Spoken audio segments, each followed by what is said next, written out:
For 40 years, Tom Silva showed up on screen with sawdust on his boots and never once asked for applause. He measured twice, cut once, and somewhere along the way became the most trusted face in American home improvement, not because a network manufactured him that way, but because the work made him that way over decades of honest labor. What nobody expected was that behind all those steady hands and calm explanations, a much harder story was playing out behind the scenes, one involving resignation letters that came dangerously close to being sent, a grief that nearly broke him completely, and battles fought off camera that most viewers never knew existed. Tom Silva, at 77 years old, has finally chosen to speak. And what he confirmed changes the way you understand everything you thought you knew about this old house, about the man who built it from the inside out, and about what it actually costs to keep something honest for 40 years of television. Growing up in Lexington, Massachusetts, Tom never had the luxury of treating construction as an abstract idea or something you learned from a textbook. His father put a tool belt on him before formal education had much of a chance, and the job sites came first.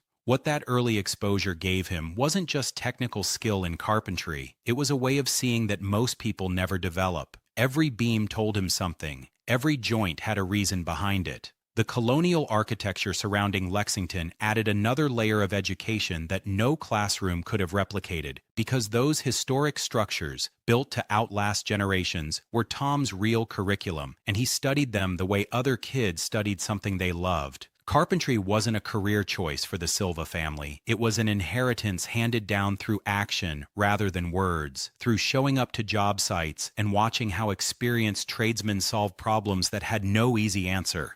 His father's lessons weren't just about technique, they were about philosophy. Why reinforce that beam when it looks strong enough already? Why spend hours perfecting a joint that no one will ever see once the wall goes up? The answers Tom absorbed from those early years formed the foundation of everything he would later build, including his public reputation. Quality over shortcuts, pride over speed, doing the work right even when the client would never know the difference. That set of values, passed from father to son on dusty Massachusetts job sites, eventually became the heartbeat of a television career that would reach millions. When Tom and his brother Richard launched Silva Brothers Construction, everything their father had drilled into them went directly into how they ran the business. Word traveled across Massachusetts that the Silvas didn't cut corners, and that reputation spread the way all good reputations do, slowly, through jobs done correctly when no one was watching, and through clients who told other clients. A neighbor named Russell Marash, who happened to be a television producer for PBS, noticed what Silva Brothers was doing. Marash had already seen their work directly when the company built the set for his show, The Victory Garden, and what he observed during that project convinced him that Tom's craftsmanship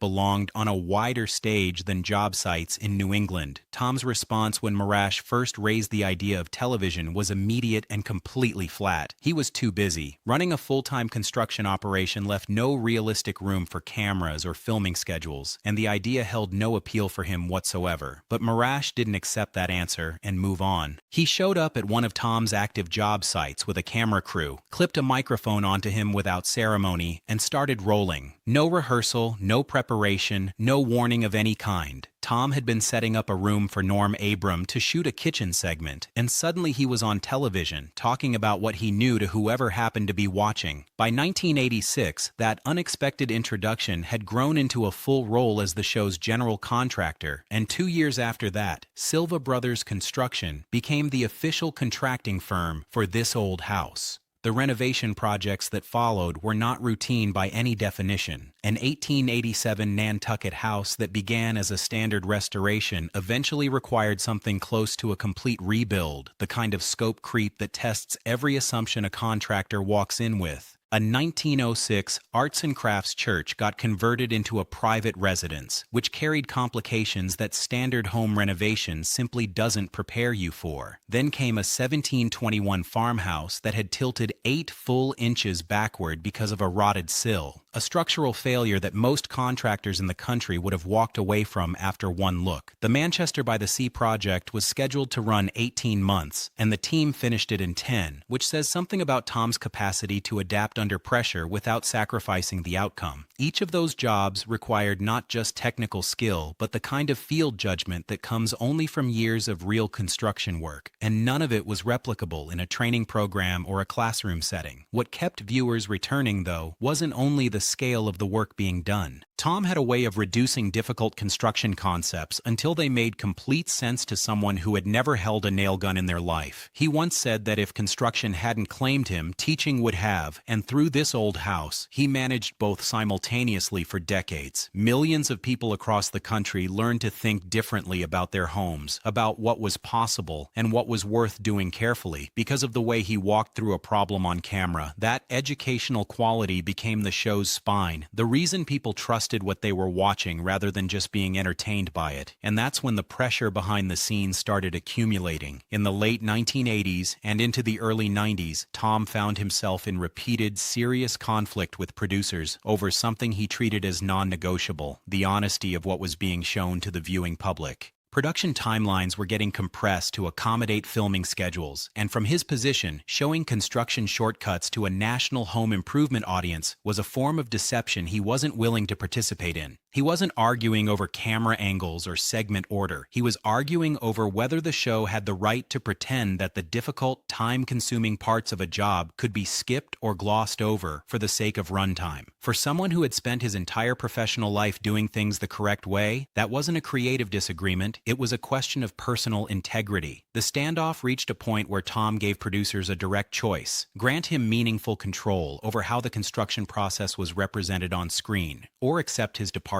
They chose to keep him and made the adjustments he was asking for, and those changes protected the show's authenticity in ways that continued to pay off for years. But the underlying tension didn't resolve permanently. By 2004, the accumulated frustration had rebuilt to the point where Tom actually sat down and wrote a resignation letter. He discussed it with his family, thought through what walking away would mean for his life and his relationship to the work, and came genuinely close to mailing it. Producers discovered how serious he was, moved quickly to offer him greater autonomy on job sites, and gave a real guarantee that production demands would stop overriding construction standards. The letter stayed where it was. The show kept its most important voice, and the viewers who trusted what they were watching never knew how close that trust had come to being broken. The pressures of the 2010s brought a different challenge with different stakes. Streaming platforms were reshaping viewing habits, and network television was responding by chasing youth and speed.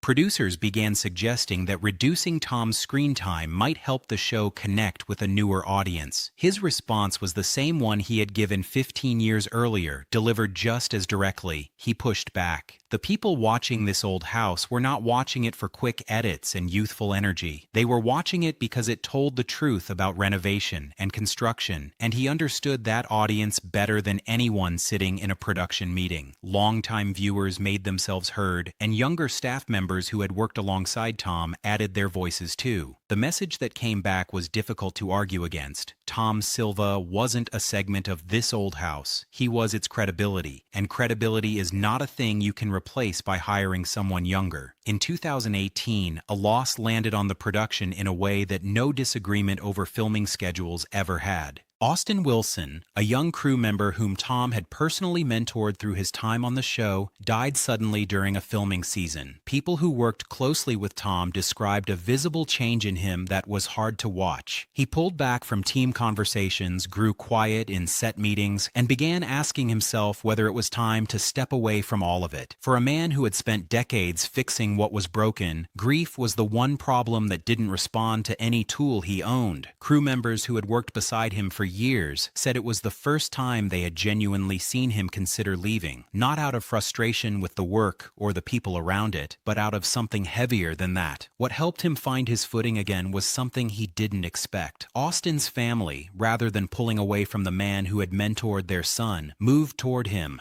They told Tom that Austin had spoken about him constantly and with real admiration, not just as someone who knew construction inside out, but as a model for how to carry yourself through a life that you take seriously. That kind of acknowledgement, arriving from people who were navigating their own grief, reached Tom in a way that no argument about television ever could, and slowly, in the months that followed, the work began drawing him back the way it always had. In early 2025, during an internal production meeting, Tom confirmed to the people he had worked alongside for decades that retirement was not being planned. He was staying on as lead contractor and technical consultant for upcoming seasons, with major renovation projects already moving in Westford and Ridgewood. There was a quality of calm in how he said it, the kind that belongs to someone who has made a decision from conviction rather than convenience, and the room responded accordingly. Mentorship had become as central to his work as the construction itself long before 2025. Beginning in 2016, Tom invested deliberate time and sustained guidance into preparing his nephew Charlie Silva to lead Silva Brothers Construction, which Charlie now does as the company's president. Charlie's entry into this old house came through the Arlington Arts and Crafts House project, and the preparation behind it spanned years of working closely together rather than a sudden handover of responsibility. That same investment extended across the broader team: Mauro Henrique in finishing paint, Jen Novata in landscape design, Heath Eastman managing electrical systems.